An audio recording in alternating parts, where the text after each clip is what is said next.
Hi everyone, कैसे हैं आप सब लोग। आशा करती हूँ कि आप सब लोग बहुत बढ़िया होंगे। लास्ट टाइम हमने जो है दो फंक्शन को डिस्कस किया था। एक था आपका आइडेंटिटी फंक्शन, दूसरा था कांस्टेंट फंक्शन। उससे पहले हमने फंक्शन को बहुत डिटेल में स्टडी किया है कि फंक्शन होता क्या है, उसकी डेफिनेशन किस तरह की होती है, ठीक है।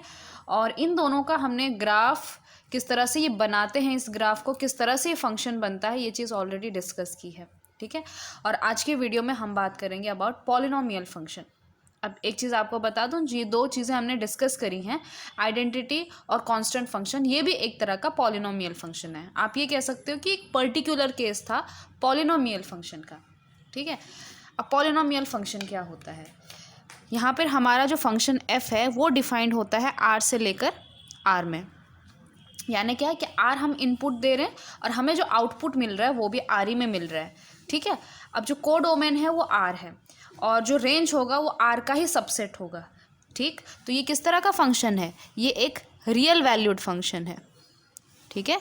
रियल वैल्यूड फंक्शन का मतलब हमने पहले भी बताया था कि जिसका रेंज क्या हो, या तो r हो या तो इसका सबसेट हो, उसे रियल वैल्यूड फंक्शन कहते हैं। तो हम किसी भी फंक्शन को पॉलिनोमियल फंक्शन कब कहते हैं, वो कुछ इस तरह से डिफाइंड होता है कि y इज इक्वल टू, इसी को हमने क्या नाम दिया है, एफ ऑफ एक्स, या फिर आप कह सकते हो कि हमारा जो एफ ऑफ एक्स है उसको हमने नाम दिया है y। ये होता है कुछ इस फॉर्म का कि ए not plus a1x plus a2x का square up to so on, कहाँ तक, जितना डिग्री का पॉलिनोमियल होगा, an x की पावर n, ओके। जहाँ पे आपका n क्या है, कोई भी नॉन निगेटिव इंटीजर है। नॉन निगेटिव इंटीजर यानी क्या, जीरो से लेकर पॉजिटिव साइड की तरफ, ओके। और आपके जो ये ए नॉट हैं, a1 हैं, अप टू सॉन ये an है, ये रियल से बिलोंग करते हैं, ये रियल कांस्टेंट है, ठीक है। और आप देखेंगे कि अगर मैं यहाँ पर मान लीजिए ए नॉट को 0 लेती हूँ और a1 को 1 लेती हूँ तो y is equal to x बन जाएगा। तो आइडेंटिटी फंक्शन क्या हो गया, पॉलिनोमियल फंक्शन का एक पर्टिकुलर टाइप हो गया। वहीं पर मैं a1 a2 up to so on an अगर 0 ले लेती हूँ, ये वाला पार्ट अगर 0 बना देती हूँ तो y कितना आ जाएगा, ए नॉट आ जाएगा, यानी कि कोई कांस्टेंट आ जाएगा। तो उस केस में कांस्टेंट फंक्शन का एक टाइप हो जाएगा, ठीक है। यहाँ पे अब इन जनरल हम बात कर रहे हैं, तो ये चीज़ तो आपको समझ में आ गई। जैसे कुछ एग्जांपल देती हूँ मैं कि f of x is equal to x cube minus x square plus 2। ये क्या है, ये एक पॉलिनोमियल फंक्शन है। आप हमेशा याद रखेंगे कि अगर आपके सामने कोई पॉलिनोमियल दिया है ना, तो आप इस चीज़ को ट्रिवियली यानी कि ऑब्वियसली इस चीज़ को कंसिडर करोगे कि वो फंक्शन होगा, ओके। अब ये प्रूफ नहीं करते बैठेंगे हम इसका कि किस तरह से कोई भी पॉलिनोमियल एक फंक्शन बनाता है, ठीक है। लेकिन आप ये चीज़ हमेशा ध्यान में रखेंगे कि अगर आपके सामने कोई भी पॉलिनोमियल दिखता है इसके आगे, तो वो हमेशा एक फंक्शन होगा, ओके। अब हम एक पॉलिनोमियल को डिस्कस करते हैं, ठीक। तो वो पॉलिनोमियल है हमारा f of x is equal to x square वाला पॉलिनोमियल को हम डिस्कस करेंगे। तो हम एक फंक्शन लेंगे, कहाँ से, आर से लेकर आर में, ठीक है। और डिफाइन करते हैं इस फंक्शन को इस तरह से कि y is equal to f of x is equal to x square, ठीक है। यहाँ पे x कहाँ बिलोंग कर रहे हैं, r से ले रहे हैं। यहाँ पे भी हमारा हम जो x ले रहे हैं वो कहाँ से ले रहे हैं, r से ले रहे हैं, ओके। ये फॉर ईच r के लिए, for each x belonging to r के लिए चीज़ क्या है, एक पॉलिनोमियल फंक्शन है, ठीक है। हर x के लिए चीज़ आप ले सकते हो, यहाँ पे कोई भी x आप आर से जो ले रहे हो उसको डाल सकते हो, ठीक है, ओके। तो फिलहाल हम डिस्कस करते हैं y is equal to x square वाले को। हमें ये देखना है कि ये किस तरह से फंक्शन बनाता है और इसका रेंज डोमेन क्या होगा, इसका ग्राफ भी बनाएंगे, ठीक है। तो सबसे पहले हम इसका ग्राफ बनाने की कोशिश करेंगे। तो हमने फिर से जो है अपना टेबल बना दिया है, x हमारा इनपुट है, y हमारा आउटपुट है, ठीक है। तो देखिए, अगर मैं x को रखती हूँ -3 तो हमारा y कितना आ जाएगा, -3 का स्क्वायर, यानी कि y आ जाएगा 9। अगर x को रखती हूँ मैं -2 तो y कितना आ जाएगा, -2 का स्क्वायर, यानी कि 4। 1 को रखने पर 1, 0 को रखेंगे तो 0, फिर 1 का स्क्वायर 1, 2 का स्क्वायर 4, और इस तरह से ही चलता जाएगा। ये सिर्फ ये नहीं है कि आप 0, 1, 2 का ही स्क्वायर ले सकते हो, 0 और 1 के बीच में कोई भी नंबर ले लो, उसका स्क्वायर लोगे तो आपका वो एफ ऑफ एक्स हो जाएगा, ठीक है। अब इस चीज़ को हम करते हैं प्लॉट ग्राफ पर। तो जैसे कि हमने लास्ट वीडियो में भी कहा कि आपकी एक्स एक्सिस है, ये आपकी वाई एक्सिस है। यहाँ पे जो एक्स एक्सिस है वो आपका डोमेन की तरह काम कर रहा है, ठीक है, क्योंकि आप इनपुट कहाँ से दे रहे हो, आप एक्स एक्सिस से दे रहे हो ना, तो आपकी एक्स एक्सिस जो है वो डोमेन की तरह काम करेगी और वाई एक्सिस आपकी कोडोमेन की तरह काम करेगी, ठीक है। तो this will be your codomain, ठीक। अब इसको प्लॉट करते हैं, फिर देखते हैं कि नेचर कैसा है ग्राफ का। तो जैसे 0 है तो 0 पर 0 ही इसका आंसर है ना। तो 0 पर हो गया ये 0, 1 पर हो जाएगा आपका 1। अब देखो 1 पे कितना है, ये 1 पे जा रहा है, 2 पे ये 4 पे जा रहा है, 3 पे कहाँ जाएगा, ये 9 पे चला जाएगा, जहाँ पे मैंने कोडोमेन लिखा है। उसी तरह से अगर मैं -1 लेती हूँ, उसी तरह से 5 लोगे तो 25 बाहर चला जाएगा ये, ठीक है। 1 पे लोगे तो -1, 2 पे लोगे तो 4, 3 पे लोगे तो -1, इस तरह से। तो ये ग्राफ कैसा बन जा रहा है, ये ग्राफ है आपका पैराबोला का, ओके, इस तरह से। तो this is y is equal to x square का ग्राफ विच इज पैराबोला, ठीक है। अब सवाल ये है कि ये फंक्शन किस तरह से बना रहा है। एक बार हम इसका जो है एरो डायग्राम भी बना के देख लेते हैं।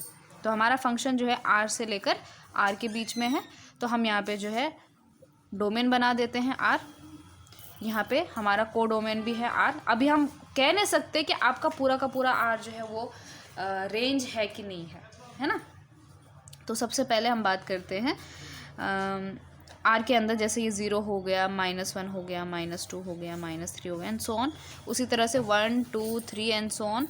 आर के अंदर 0 -1 -2 -3 एंड सो ऑन, फिर 1 2 3 एंड सो ऑन, ठीक है। अब देखो 0 किस पे मैप है, 0 पर मैप है। 1 किस पे मैप है, 1 पर मैप है। और -1 भी किस पे मैप है, 1। 2 किस पे मैप है, 4 पे मैप है, यहाँ पे 4 है। और -2 भी किस पे मैप है, 4 पे मैप है। फिर जो है 3 किस पे मैप है, यहाँ पे अगर मैं 9 लिखती हूँ फॉर एग्जांपल, 3 9 पे मैप है। और आपका -3 भी किस पे मैप है, 9 पर मैप है, इस तरह से, ठीक है।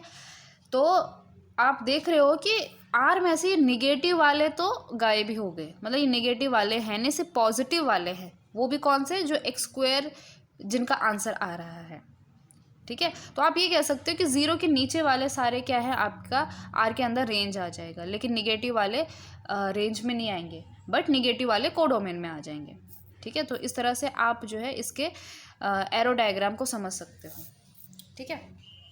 अच्छा, अब यहाँ पे बात ये करनी थी कि हाँ, हर एक एलिमेंट का क्या है, इमेज है, और हर एक एलिमेंट का यूनिक इमेज है। ऐसा नहीं है कि 1 के 2 आंसर आ रहे हैं, ठीक है। 1 ऐसा नहीं है कि -1 पे या फिर 1 पे लाई कर रहा है, एक का एक ही इमेज आ रहा है और हर एक की इमेज आ रही है, इसलिए फंक्शन बना रहा है। इसलिए आपका y is equal to x square क्या है, दिस इज फंक्शन,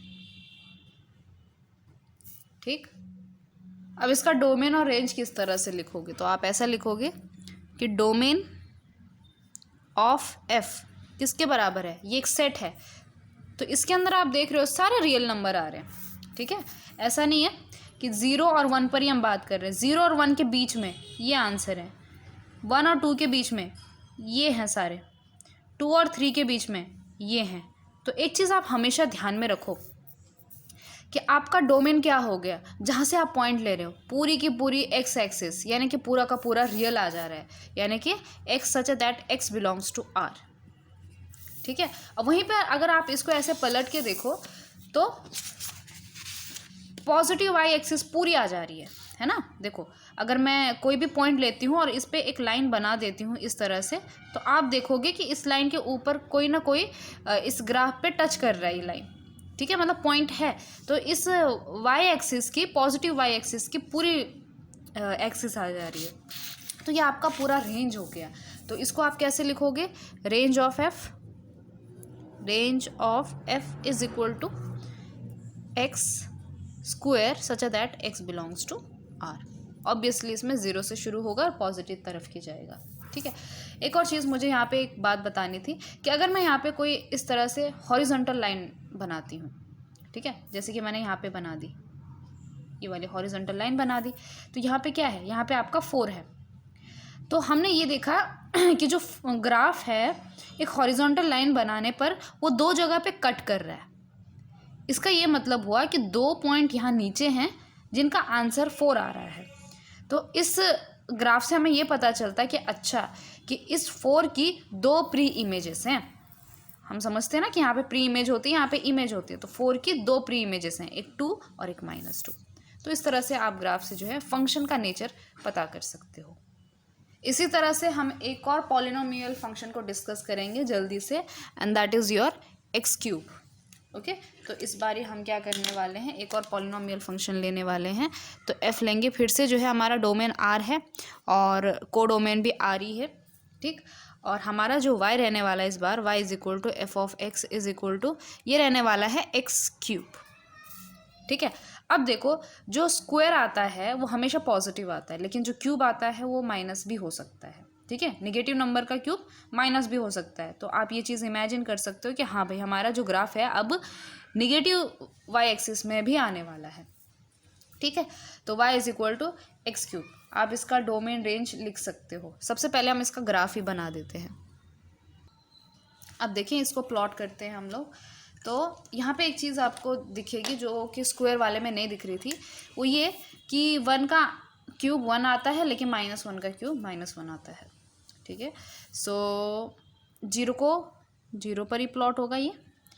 अब 1 किस पे मैप होगा, 1 पर। 2 किस पे होगा, डायरेक्टली 8 पर, ठीक है। और 3 किस पे होगा, 27 पर। तो इसका ग्राफ ऊपर से तो ऐसा आ गया, नीचे -1 जो है वो -1 पे मैप होगा और 2 जो है वो -8 पर मैप होगा। तो अगर इसको बनाएं तो ये ग्राफ कुछ ऐसा बनता है, कुछ इस तरह का, ठीक है। अब इस ग्राफ में और इस ग्राफ में डिफरेंस क्या है? डिफरेंस ये है कि यहाँ पे 2 पॉइंट्स का एक आंसर आ रहा था। यहाँ पे अगर मैं कोई भी वर्टिकल लाइन बनाती हूँ, कहीं पर भी कोई हॉरिजॉन्टल लाइन बनाती हूँ, तो ये इस ग्राफ को एक ही जगह पे काट रहा है। इसका क्या मतलब हुआ कि अच्छा, अगर मैंने मान लीजिए 5 और 6 के बीच में निकाला है, तो इसका प्री इमेज यहाँ नीचे आएगा, है ना। ये नीचे वाला एक्स एक्सिस डोमेन होता है, ये वाई एक्सिस को डोमेन होता है, कई बार बता दिया मैंने। यहाँ पे प्री इमेजेस आते हैं आपके और यहाँ पे इमेजेस आते हैं, ठीक है। तो अगर मैंने यहाँ पे कट किया तो ये ग्राफ है। तो अगर मैं यहाँ से नीचे देखूँ कि अच्छा कहाँ पे आ रहा है, तो ये उसका एक ही प्री इमेज होगा, ठीक। तो ये इस तरह से हम ग्राफ का नेचर देख सकते हैं।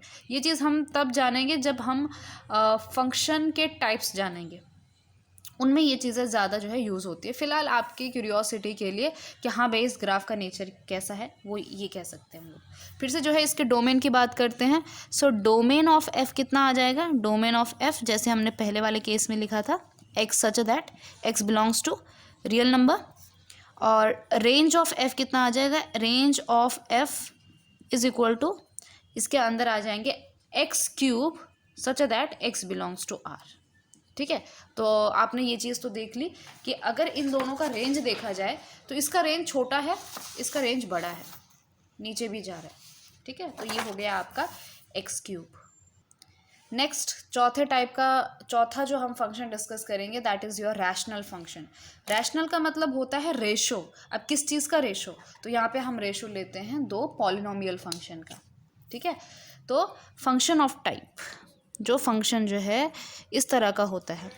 आपने अभी तक जो है रैशनल नंबर पढ़ा होगा, आप पहली बार रैशनल फंक्शन सुन रहे होंगे, और इसके आगे भी आप बहुत रैशनल जैसी चीज़ें सुनेंगे, ठीक है। तो फंक्शन ऑफ टाइप जहाँ पे 2 पॉलिनोमियल का रेशो आता है, यानी क्या, f of x divide by g of x. यहाँ पे एफ ऑफ एक्स क्या है, एक पॉलिनोमियल फंक्शन है, ठीक है। सो ये दोनों क्या हैं, ये दोनों हैं आपके पॉलिनोमियल फंक्शन। अब पॉलिनोमियल फंक्शन क्या है, यह भी हमने बता दिया आपको, ठीक है। अब कंडीशन क्या होगी, जैसे हम रैशनल नंबर में बात करते हैं कि आपका डिनोमिनेटर 0 नहीं होना चाहिए, बस यहाँ पे भी कंडीशन ये है कि आपका जो है जी ऑफ एक्स वो 0 नहीं होना चाहिए, ठीक है। तो ये होता है रैशनल फंक्शन। अब रैशनल फंक्शन का एक बहुत ही बढ़िया एग्जाम्पल देंगे हम आपको, ठीक। तो एक फंक्शन हम डिफाइन करेंगे और फंक्शन है आपका 1/x, ओके। तो एक फंक्शन लेंगे हम, कहाँ से, r से लेकर r के बीच में, ठीक। तो यहाँ पे हम जो फंक्शन डिफाइन करेंगे तो ये फंक्शन है defined by f of x is equal to 1/x, यानी कि x का क्या ले लिया, रेसिप्रोकल ले लिया। अब ये x क्या है, कोई भी रियल नंबर है, लेकिन आपको पता है कि डिनोमिनेटर क्या नहीं होना चाहिए, ज़ीरो नहीं होना चाहिए। इसका मतलब क्या है कि हमें जो है इस डोमेन में से ज़ीरो को माइनस करना पड़ेगा। तो यहाँ पे हमारा जो डोमेन होगा ना, इसमें से हम ज़ीरो वाला सेट माइनस कर देंगे। तो ये बहुत इंपॉर्टेंट बात है, क्योंकि अगर मैं इसमें ज़ीरो रखूँगी तो ज़ीरो का तो यहाँ पे कोई इमेज आएगा नहीं, क्योंकि 1/0 तो डिफाइंड नहीं है ना। तो फिर ये हमारा फंक्शन नहीं बनेगा। तो फंक्शन बनने के लिए क्या होता है कि आपके डोमेन में जितने भी एलिमेंट्स हैं उन सब का इमेज होना चाहिए। इसलिए हम डोमेन इस तरह से बनाएंगे कि उसमें से ज़ीरो को हटा देंगे। तो अब जो है ये फंक्शन बन सकता है, ठीक है।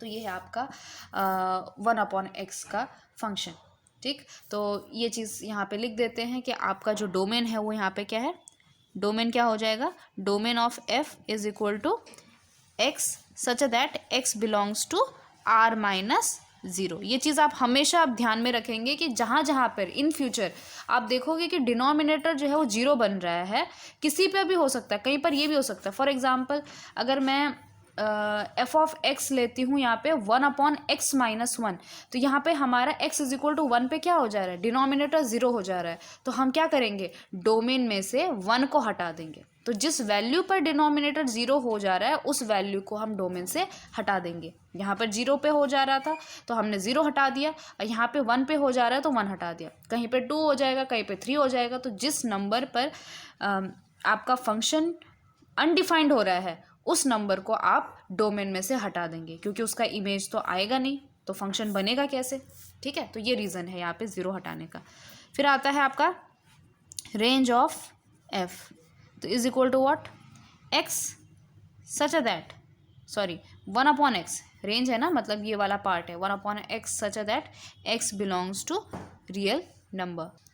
लेकिन यहाँ पे क्या है कि आपसे एक सवाल पूछती हूँ कि क्या ये वाला टर्म कभी जीरो बनेगा, क्या 1/x किसी रियल नंबर के लिए जीरो बनेगा, कभी भी नहीं बनेगा। आप मान लीजिए यहाँ पे 1 रखोगे तो 1/1 आ जाएगा, 2 रखोगे तो 1/2 आ जाएगा, माइनस वाले रखोगे तो भी ये कभी जीरो बनने वाला नहीं है। यानी कि आपका जो रेंज आएगा ना उसमें भी ज़ीरो नहीं आएगा। अब आप इस चीज़ को अच्छे से समझोगे जब हम इसका ग्राफ बनाएंगे। तो चलिए इसका ग्राफ बनाते हैं। तो चलिए अब इसका टेबल बनाते हैं और फिर ग्राफ प्लॉट करते हैं। तो ज़ीरो तो हम लेने वाले हैं नहीं, ठीक है। तो इसको जो है स्टार्ट करते हैं, जैसे कि -2 का ले लेते हैं। तो -2 का रेसिप्रोकल कितना हो जाएगा, 1/-2 यानी कितना, -0.5, ठीक है। उसी तरह से अगर 1.5 का लिया तो आप इसको कैलकुलेट करेंगे -1.5 का, तो ये -0.67 समथिंग कुछ आएगा, ठीक है। -1 का रेसिप्रोकल लेंगे तो ऑब्वियसली -1 ही आएगा, ठीक। फिर अगर -0.5 का लेंगे तो ये कितना आ जाएगा, इसका मतलब -2 आ जाएगा ये, ठीक। फिर अब वापस से जो है ज़ीरो का नहीं ले सकते, हमने यहाँ पे ले लिया बीच में, ज़ीरो का नहीं ले सकते। फिर आप जो है 0.5 का ले सकते हो, ठीक। जैसे 0.5 का ले लिया तो इसका 2 आ जाएगा, और अगर आप 1 का लेते हो तो 1 आ जाएगा। फिर 1.5 का लोगे तो इसका पॉजिटिव यानी 0.67 आ जाएगा, 2 का 0.5 आ जाएगा, इस तरह से, ठीक है। अब इसको समझते हैं कैसा है। आप इसको जो है आराम से बैठ के कैलकुलेटर लेके निकाल सकते हैं। तो जैसे कि हमने 2 का देखा, ठीक है। तो 2 का कितना आ रहा था, -0.5 आ जा रहा था।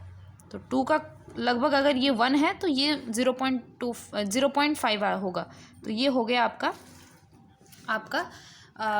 2 पर इमेज, दैट इज़ 0.5, ठीक है। 1 पे कितना आ जा रहा है, ये 1 है, ये 1 है, तो 1 पे ये वाला पॉइंट आ जा रहा है, ठीक है। और अगर मैं नज़दीक लेती हूँ और अगर इसको नज़दीक लिया जाएगा तो वो ऊपर की तरफ चला जाएगा, ठीक है। और अगर मैं दूर लेती हूँ, जैसे कि मैंने यहाँ पे लिया है, मान लीजिए 4 का ले लिया, तो 4 का 1/4 हो जाएगा, यानी कि 0.25 आ जाएगा। तो वो ये और भी एक्स एक्सिस के करीब आ जाएगा। आप जो है 1/6 लोगे तो वो और भी एक्स एक्सिस के करीब आ जाएगा। अब इस ग्राफ का नेचर देखिए कि अगर 1 से लेकर इस साइड ये तो एक्स एक्सिस के बहुत करीब आ जाएंगे, लेकिन 0 और 1 के बीच में ये बहुत हाई चला जाता है। जैसे कि मान लीजिए 0.1 है, ये 0 और 1 के बीच में है। अब मैं इसका रेसिप्रोकल लेती हूँ तो ये डायरेक्टली 10 आ जाता है इसका आंसर। मतलब अगर मैं यहाँ पे 0.1 कहीं पर है तो ये डायरेक्टली यहाँ ऊपर 10 पे आ जाएगा।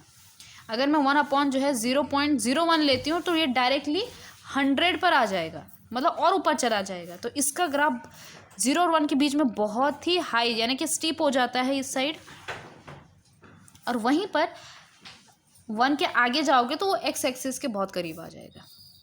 ठीक है, तो ये आपका हो गया पॉजिटिव एक्स एक्सिस के लिए। अब मैं निगेटिव एक्स एक्सिस में लेती हूँ, तो जैसे कि यहाँ पे -1 था तो ऑब्वियसली -1 का रेसिप्रोकल -1 ही आ जाएगा, तो यहाँ पे आ गया। ठीक है, उसी तरह से -2 का कितना आ जा रहा था, -0.5, यानी कि और भी पतला हो जा रहा था इस तरह से।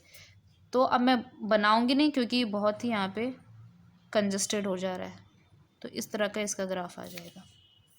ठीक है, तो ये हो गया आपका 1/x, y is equal to 1/x। ये है तब जब आपका x ले रहे हैं हम पॉजिटिव, और ये है जब हम x ले रहे हैं नेगेटिव। तो x इज इक्वल टू 0 पर ये बन जाएगा, x इज लेस देन 0 पर ये हो जाएगा। अब देखो अगर x इज इक्वल टू 0 की आप बात करोगे, वहाँ पे तो हम ले नहीं रहे, तो अगर x को हम 0 की तरफ अप्रोच करेंगे तो 1/x आपका जो है इन्फिनिटी की तरफ अप्रोच करेगा। अगर मैं इस साइड से अप्रोच कर रही हूँ 0 को, यानी कि पॉजिटिव साइड से, ठीक है, तो ये इन्फिनिटी की तरफ अप्रोच होगा। और यहाँ से देखो अगर मैं लेफ्ट हैंड साइड से यानी कि x को जो है निगेटिव की तरह अप्रोच करूँ तो आपका 1/x जो है वो निगेटिव इन्फिनिटी को अप्रोच करेगा। यहाँ पे सारे क्या है, ये आपकी निगेटिव इन्फिनिटी है इस साइड। तो अगर हम x को इस साइड से अप्रोच करेंगे 0 की तरफ, है ना, यहाँ पे अब 0 को अप्रोच करने के दो तरीके, एक यहाँ से एक यहाँ से। तो यहाँ से करूँगी तो ये -इन्फिनिटी तक जाएगा ये ग्राफ, और यहाँ से करूँगी तो पॉजिटिव इन्फिनिटी तक जाएगा ये ग्राफ। तो आपका जो है ये 1/x का फंक्शन है। ठीक है, आप इस चीज़ को जितना सॉल्व करने की कोशिश करोगे, इसके साथ जितना कंफर्टेबल होगे, उतना आप इस चीज़ को ज़्यादा समझोगे। ठीक है, अभी हो सकता है कि फर्स्ट टाइम में ये चीज़ समझ में ना आए, लेकिन आपको बस एक चीज़ बता दूं कि ये ग्राफ इंटरेस्टिंग हो जाता है 0 और 1 के बीच में। ठीक है, 0 और 1 के बीच में ये बहुत हाई वैल्यू दे रहा है, और 1 के आगे ये बहुत लो वैल्यू देता है। ठीक है, सो बहुत इंटरेस्टिंग है कि आप जो है 0 और 1 के बीच में बहुत छोटा नंबर है, उसका रेसिप्रोकल करोगे तो आपको बहुत बड़ा नंबर मिलेगा, और वहीं पर बहुत बड़ा नंबर लोगे और उसका रेसिप्रोकल करोगे तो बहुत छोटा, यानी कि 0 के करीब आ जाएगा वो। ठीक है, तो ये था आपका 1/x का ग्राफ। ठीक है, तो एक काम करेंगे, आज के वीडियो को बस यहीं पर हम ब्रेक देते हैं। तो ये था आज का वीडियो जिसमें हमने पॉलिनोमियल फंक्शन को डिस्कस किया। 2 टाइप के पॉलिनोमियल फंक्शन का हमने ग्राफ देखा, एक था आपका x², दूसरा था आपका x³, और एक जो है हमने रैशनल फंक्शन को देखा, जहाँ पे आपका रैशनल फंक्शन क्या होता है, 2 पॉलिनोमियल फंक्शन का रेशो होता है, जहाँ पे डिनोमिनेटर आपका इक्वल नहीं आता है, और डोमेन में से कौन सा नंबर डिलीट करना है ये भी आप जान चुके हैं। ठीक है, डोमेन रेंज को किस तरह से लिखना है ये चीज़ भी आपको पता चल गई है। अब अगले वीडियो में हम और भी इंटरेस्टिंग ग्राफ और भी इंटरेस्टिंग फंक्शन को डिस्कस करने वाले हैं। उनमें से जैसे कि बहुत ही इंटरेस्टिंग फंक्शन है मॉड्यूलस फंक्शन हो गया, ग्रेटेस्ट इंटीजर फंक्शन हो गया। जैसे ग्रेटेस्ट इंटीजर फंक्शन है, ये ऐसा फंक्शन है जिसमें बच्चों को बहुत कन्फ्यूजन होता है।